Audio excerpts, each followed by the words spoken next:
Hello, and welcome to Scaffolding Instruction for English Learners in the Secondary Grade. If you would like to join us and follow along, at the bottom of the slide is the bit.ly address that you can type in to access the slide deck. It's bit.ly scaffolding. Welcome to today's presentation. My name is Kristen Adams. I am a staff development facilitator at the Carbon Lehigh Intermediate Unit. And joining me today is Kathy Schick. She was an ESOL teacher and comes with a wealth of experience and knowledge. To get started today, our objective is to deepen or develop the ability to scaffold instruction in order to make content more accessible for English learners. Hi everyone, this is Kathy, and I'll jump in here and say that in this presentation, we assume that you already have an understanding or awareness of EL's language proficiency levels through their WIDA access scores. We assume that you have been introduced to the WIDA can-do descriptors and that you know your English learner's academic background.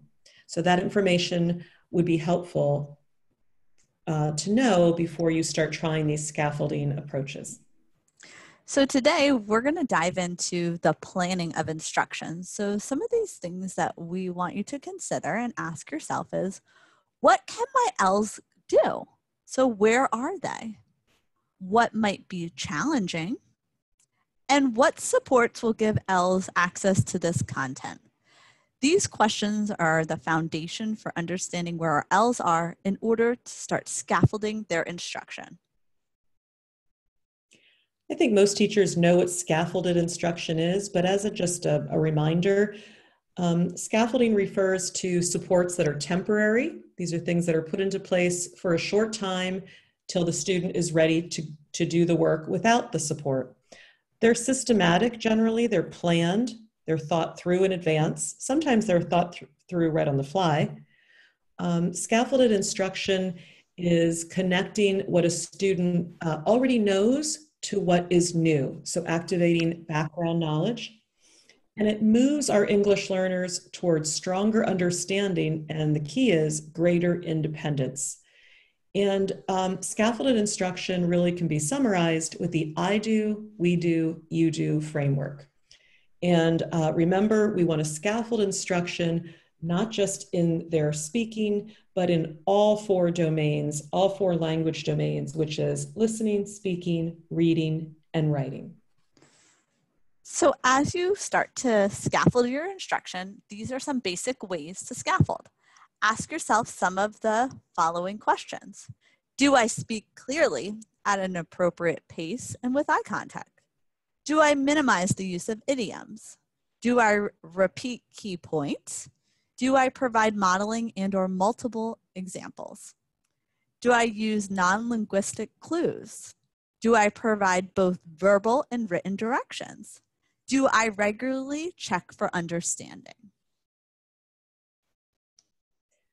So in addition to those sort of body language and other cues, we want to keep in mind that when you're choosing or creating content, that's the time to make sure there is scaffolded support for your English learners, actually for all students in many cases. So some of these kinds of the content we're looking to create or choose would include images, would minimize or explain idioms. So if you know you're going to be reading a piece of literature or a research article or something that has idioms, you want to front load some of that and explain what those are. If you're choosing videos to share with students and they'll be able to watch them independently on their own device, choose videos that you know have closed caption options and that the students are aware of how to access that. Translation option, read aloud option, speech speed option. Look for those things when choosing content. When creating content, it's always great to include some choice. Sentence frames and stems we'll talk about, using word banks, graphic organizers, and the key with graphic organizers is to try to pick a few and use those same few consistently so that students are familiar with them. Minimize visual clutter. That can be, a handout that you're using, a book that you're reading. I mean, I've seen teachers even take a textbook for an EL and use Post-it notes to cover up everything on the page except the one, the thing that they want them to read, because it's so exhausting for an English learner to have to look at something that has so much visual on it, they can't find what they're even supposed to be focusing on. And then, of course, always choose or create content that provides the examples of the outcome you want. And usually rubrics are a great way to also help ELs understand what is it you want them to do. A quick example of a resource online that has tons of supports already built into it is Common Lit, commonlit.com. This is just a screenshot given our time. I'm not going to take you to the website, but Common Lit is for grades 3 through 12. It is not just literature for an ELA teacher. There's science articles, social studies, history articles. There's a lot here. Some of the supports include that you can pick a reading assignment and then find a video in that same topic. The videos can be slowed down, closed caption. The text can be translated into many languages. You'll see on this screenshot, I translated it for Spanish. So it doesn't remove the English, it just adds the second language next to it. You can also have students use the option to highlight things. So you could come in and highlight a passage, if you want ELs to read certain pieces. There's note-taking options. And if you'll see in the center, it says take a tour. If you're going to try Common Lit for the first time, and it's free, and it's always free, and you do have to sign up, but it's free, take this quick tour and it will show you all the different ways that you can maximize Common Lit for your English learners. When it comes to choosing and creating scaffolds, one of the things we want to consider are graphic organizers. As you can see on the left-hand side, there's a lot that we're asking our students to be able to do when we really just want them to compare and contrast. So look at how you can take the same concept, we're not watering it down, but we're making it more comprehensible for them. We're choosing things that allow them to focus on what's most important. And then this activity, we wanted them to compare and contrast. As teachers, we want to make things interesting and fun looking for all of our students, but we want to avoid making it too complicated. We want to focus on the actual learning and allow for them to make meaning. So as you can see on the left-hand side, it's visually, there's a lot on there. So if we're making a more concrete model, we're going to be using something like the Frayer model that you can use over and over again so that they don't spend time trying to figure out what they are supposed to do, but they're able to make meaning. As you can see in this graphic organizer on the right, they're taking the word rectangle. Not only are they finding the definition, the facts and properties, but they're giving an example and non-example. And when we go to choose and create scaffolds, we want to make it, not water it down, but make it more comprehensible for them so that they can focus on the learning and the meaning. Right. We want to simplify our language, but not simplify what we want them to learn, which is it's really tricky. It's a lot for classroom teachers, but we can get there using some of these scaffolds. So sentence frames have been around forever, and they are often looked at as so simple that you wouldn't use these at the secondary level. But sentence frames are pretty powerful. So if you're using, let's say, for example, you're asking your class to write a 5-paragraph reflection on something, that may be out of reach for your English learners. You would have to know your English learners' levels and look at your can-do descriptors. But sentence frames could be a good modification. So you might create a paragraph and have blanks where they're going to fill in those blanks. Here's an example of a really simple one. Blank and blank are mammals. And then I expanded that a little bit. So now I'm asking for a little more information. Blank and blank are mammals. However, blank has blank. And then you can see in the last example, there's even more that the student is required to read and fill in. So this would be an example of using sentence frames for a writing assignment for an English learner. You might have a word bank with this. And my suggestion for using word banks with English learners is don't have words left over where they have to kind of play that. Did I use, what should I be using all the words, or, just keep it simple. Make sure the every word would be used. And Kristen, if you forward to the next one, here's a couple more, some very simple sentence frames that you can build on. So you might start with, this student isn't ready to do much writing based on the can-do descriptors and what I know about their level. So I might verbally say, do you agree or disagree? And then have them write yes or no on a sentence frame. Or I might ask verbally, do you agree or disagree? Or in writing, and then have them complete, yes, I agree that blank. They have to explain what they agree because blank. So you can see it's just a little bit of support here, and you're building it out in the way that you think is appropriate for that student. Another way to support and help our students scaffold is through activating and building background knowledge and teaching vocabulary. Never underestimate the power of a good picture or a photograph. Photographs and images help students activate that knowledge. It helps them to either add to the knowledge they already have or to fill in the blanks. So we can't assume that they've had experiences camping, but by giving them a photograph like this, they can see not only what is camping, but now you can explicitly teach the vocabulary that go along with camping. So now you're setting them up for success by activating all those things around camping. So when they go to read, they're not stumbling over the language of camping. They're able to make meaning by understanding what it is for kindling or kayaking. Those are all things that you can front load for them and help fill in or build upon the gaps that they might have in terms of language. And it's never been so easy to just quickly grab a photograph or an image off of the internet with Google Images. So it's certainly something that can be done on the fly too. So modifying assignments and assessments, just a couple things to keep in mind. When using multiple choice, try not to make confusing choices. And this is especially when you're using questions that are coming out of a textbook, for example, or from something you find online. Just read through it and make sure that you have simplified language. Also, for our English learners, sometimes we recommend that if there's 4 choices, you might want to remove one from each question, and that's not to make it easier for them. Sometimes you may remove 2 and only give them a choice of 2 responses.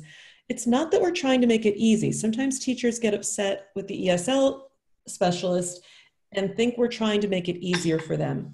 But if you think about trying to do everything in a language that you're not comfortable yet with, even if you seem fairly proficient, it's just mentally exhausting to have to read another language so heavily and at the same time try to translate it in your head. So we just want to make sure that we can cut out some of those choices to cut back on some of the time that it takes to read through those. Sentence frames we already talked about. Word bank I mentioned. For my English learners, I don't put extra words. I think that just gives them too much thinking into, did I do this right, when I really want them to focus on what the learning objective. You might shorten the test length. You might read questions aloud, making sure they understand the question. And you might reduce the academic vocabulary to simplify questions. We've mentioned, I'll show you an example, or Kristen will. And then also, as Kristen already mentioned, just keep an eye on your visual clutter of handouts and other resources that you use. Is it clear where I go to find the directions? And is it clear where I fill in whatever you want me to fill in? And when it comes to scaffolding, we also want to take a look at our directions. We know that oftentimes when you write your own directions, you're already taking this into consideration. But oftentimes an assignment might have directions that are already written for you that could be extremely confusing and have a lot of incidental language that is not needed. So if you take a look at the first way that the directions were written, Carefully read each sentence below and determine its noun and verb. Then underline the noun once and the verb twice. What do we really want our students to do is the question you want to ask. Well, we want them to read each sentence. So do you see how it's written, simplified for them so that they can understand what they need to do? Put one line under the noun, put 2 lines under the verb. We're getting to the same outcome, but we're making it clear for our L's. And these practices are best practices that could support a lot of students in our class, not just our L students. So these are actual directions that Kristen found on the SAS website. So this would be, there's hyperlinks here. Obviously, this would not be handed out on a handout. But just don't even read it, just look at it quickly. It's a lot of language here for these directions.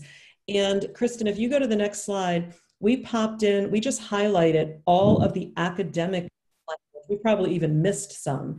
But if you see that these words, academic language basically is your higher order, the words that give you access into academia and really directions in the rest of your life. But those are words that are more abstract and sometimes difficult to teach and learn. So we definitely want our ELs to learn academic language. We just can't overload them with too much academic language at one time. We want them to find confidence in what we want them to do. So when we make a modification, here's an example of how we would take it. This direction sheet and make it comprehensible for them. So what do we want them to do? We want them to go to the Google Classroom and read the first 5 sentences. You make it explicit how much you want them to do. Then you're going to click here for the graphic organizer. They don't have to go searching all over it. You can have it linked right there. And as we go through the assignment, we're going to walk you through how we can simplify the academic language and still get to the same concept that we want them to apply. So taking that same example, just 2 quick examples of simplifying the academic language. Instead of retrieve the graphic organizer, I changed it to click here for the graphic organizer. Instead of using the term prediction chart and assuming that a student knows what I mean by that, I actually gave a little more description. A prediction is a guess about what you think will happen in the story. Write your prediction on the left side of this chart.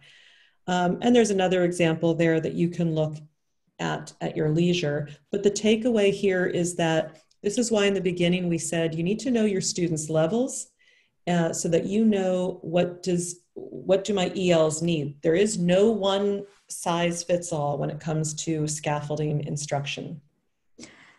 And when it comes to modifying, oftentimes the directions are already written. And instead of creating something new, you could modify the directions on the fly. Take out some of the words they don't need and allow them to focus on what you actually want them to do. So here's an example real quick how we crossed out some of those extra words that we don't need right now, but we're still asking them to do the same thing, but we're giving them access in a different way. So as you can see, you can find the short story, and instead of putting the audio version, you say, listen to the story. Instead of go through Google Classroom, you could help them define what you want them to do there. When they get to Google, you want them to actually read the story or listen along. So a lot of times when we make modifications as teachers, they happen on the fly, and we're encouraging you to do whatever is best for that student. So sometimes you're going to do this right on the fly and work right with them. Right, and that would mostly be like a one-on-one, or if you have a few English learners, you might pull them aside and just make those notations on their directions. So we've been talking a lot about all these different techniques for scaffolding, many of which we know you already do, but as a reminder, some of these best practices are just so easy to implement and seem so simple, but give our ELs the time they need to speak and to listen. So think, pair, share. If you're not using that routinely, that just takes 2, 3, 5 minutes. Teaching kids at the beginning of the course what you mean by think, pair, share, and then making sure you use that often that is a wonderful strategy for ELs. They're listening to their peers, they're given time to think, and they're given time to speak. When you explain something as a teacher through a think aloud, in other words, if you're a science teacher or a math teacher and you're going through a process, for you to say explicitly to your students, I am going to do this now in front of you as an example, but I'm going to think out loud so you can see what goes through my head as I do this. That's a wonderful approach for all students, but especially for English learners, because they're hearing the language, they're hearing you go through the process, not just watching you do it or doing it on their own before they ever see it done. Extended wait time, very important. Collaboration, anytime students can work collaboratively helps with language skills. Monitoring or kind of keeping an eye on your speech and body language, as Kristen mentioned earlier in this presentation. Making sure there's a written backup for any oral directions, and checking for understanding often. And as you know, with any student, when you say, do you understand? 9 times out of 10, they're going to say yes because they want you to move on. But really checking for understanding with your ELs through any kind of formative assessment. And making sure that your ELs, if you're in a block schedule, for example, making sure that they have some brain breaks. Not that you would call them out and say, okay, Jose now gets a break when everybody else doesn't, but making sure that they have some opportunities to digest what's going on and take a moment to reflect and internalize all that they're learning. And all of these practices for scaffolding instruction are best practices and can be incorporated and benefit all of the students in your classroom.